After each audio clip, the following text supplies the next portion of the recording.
ব্যবসায়ী হলেও তো আমার বাড়ি কুষ্টিয়া, এখানে এসে কোরআনের দাওয়াত দেওয়া, সংবিধান অনুযায়ী কথা বলা আমার অধিকার ছিল না? যারা দিল না ওরা কি শুধু আমারে বাধা দিয়েছে না কোরআনকে? ডাইরেক্ট ইনডাইরেক্ট যদি কেউ কোরআনে বাধা দেয়, আল্লাহ কি করেন তার বাস্তব প্রমাণ 5 তারিখ থেকে আজকের 4 তারিখ পর্যন্ত।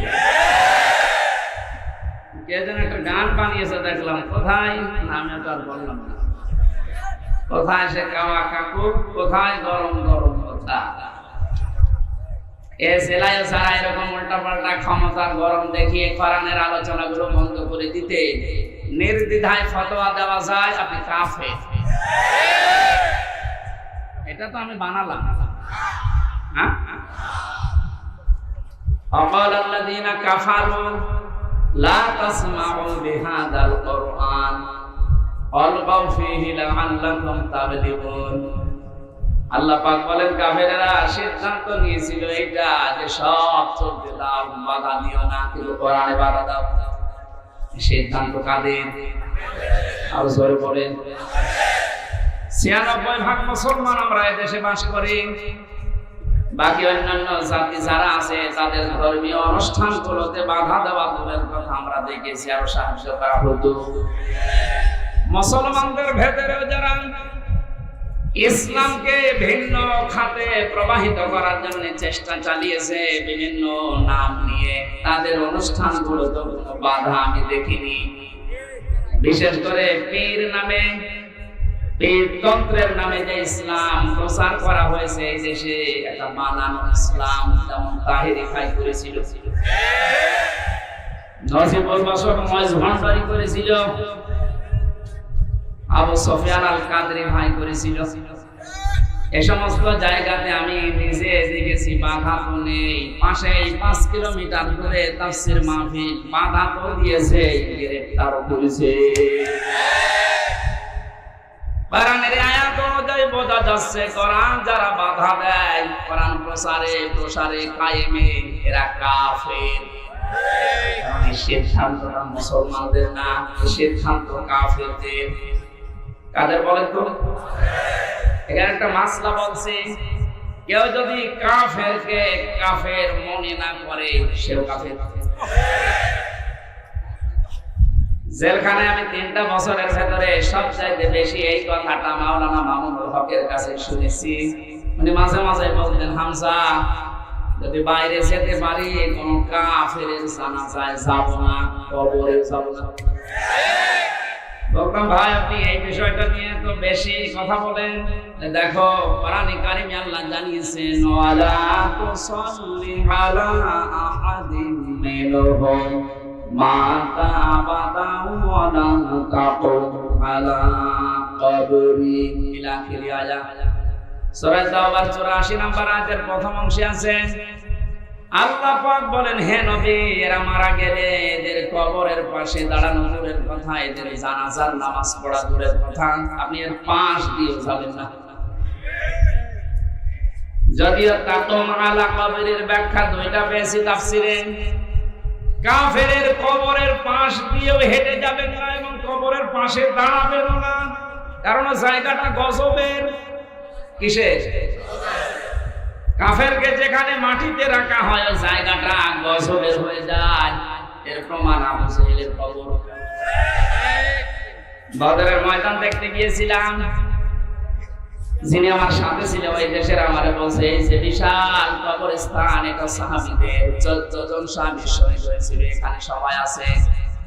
পাশে এই বিশাল খেজুর বাগান, এই পাশে একটা গর্তের মতো কুয়ার মতো দেখালো যে এই জায়গায় 14 জন কাফেরকে, 70 জন কাফেরকে এক জায়গায় মাটি দেওয়া। আমার বলছে, হুজুর এটা শয়তানের কবর। শয়তান মানে আবু জাহেলের। ওরে তারা আদর করে এভাবে মাটি দেয়নি, ওরে লুপ্ত করে দিয়েছে। যে কথাগুলো আমাকে জানিয়েছে তার ভেতরে 2টা গুরুত্বপূর্ণ। 1 নম্বরে বলে, হুজুর এখানে কিন্তু বহু পানি আসে, যে পাশে যে কুয়া, গ্যালন গ্যালন পানি পড়তেছে এখান থেকে। আশ্চর্যের বিষয়, এখানে পানি আসার পরও কোনো গাছ আজ পর্যন্ত জন্মায় না। পাশে দেখেন খেজুর বাগান, কিন্তু তাজা খেজুর ধরেছে। আপনার কি মনে হয় ওকে আল্লাহ আপেল খাওয়াচ্ছে? হ্যাঁ, আর কবরে আল্লাহ আগুন লাগিয়েছে, এত হট এত গরম, এর জন্য ওখানে কিছু জন্মই নেয় না, জায়গাটা গজবের জায়গা হয়ে গেছে। কাবা শরীফ তাওয়াফ করার পরে উপর দিয়ে ঘুরছিলাম, হঠাৎ দেখি আমার পেটে ব্যথা করছে। এক পুলিশকে ডাক দিয়ে বললাম, ভাই এতক্ষণ তো ভালোই ছিলাম, এখন আমার পেটে ব্যথা করছে, কি করব?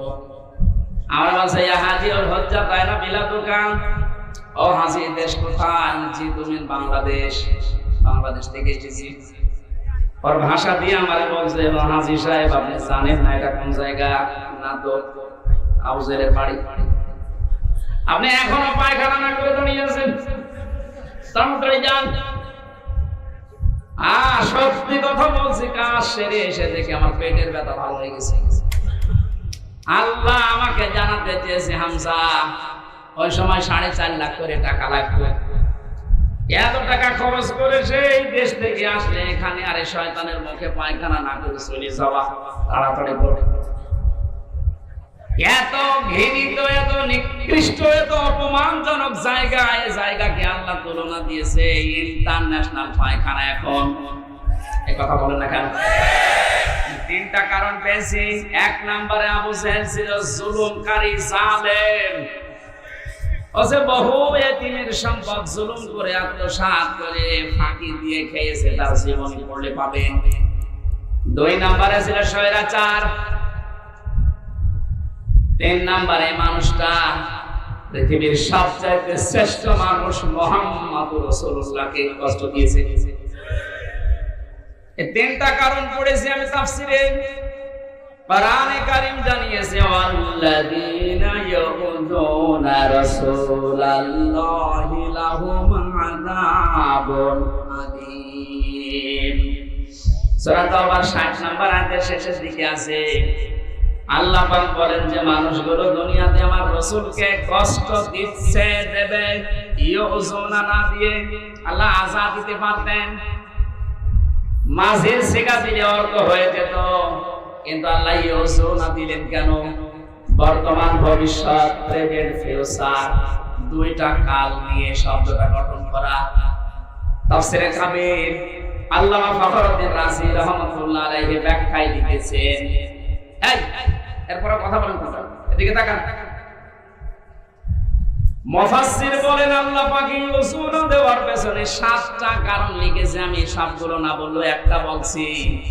তিনি যেহেতু কিয়ামত পর্যন্ত থাকবেন না, থাকবে, উনি তো দুনিয়া থেকে বিদায় নিয়েছে, তাহলে ইয়াউযুনা দেওয়ার কারণ কি? প্রথম কারণ লিখেছে, কিয়ামত পর্যন্ত রাসূলুল্লাহ থাকবে না, কিন্তু রাসূলুল্লাহর ওয়ারিসরা থাকবে। বিশ্বনবীকে কষ্ট দিলে যেমন আযাবুন আলীম, এই ঘোষণা আছে, নবীর ওয়ারিসদেরকে কেউ যদি কষ্ট দেয়, মাস্ট বি আল্লাহ ওই রকম আযাবই কিয়ামত পর্যন্ত পাঠাতেই থাকবে।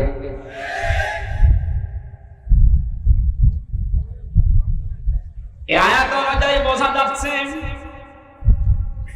আজ নবীজি দুনিয়াতে নেই, বিশ্ব নবীর ওয়ারিস যারা আলেম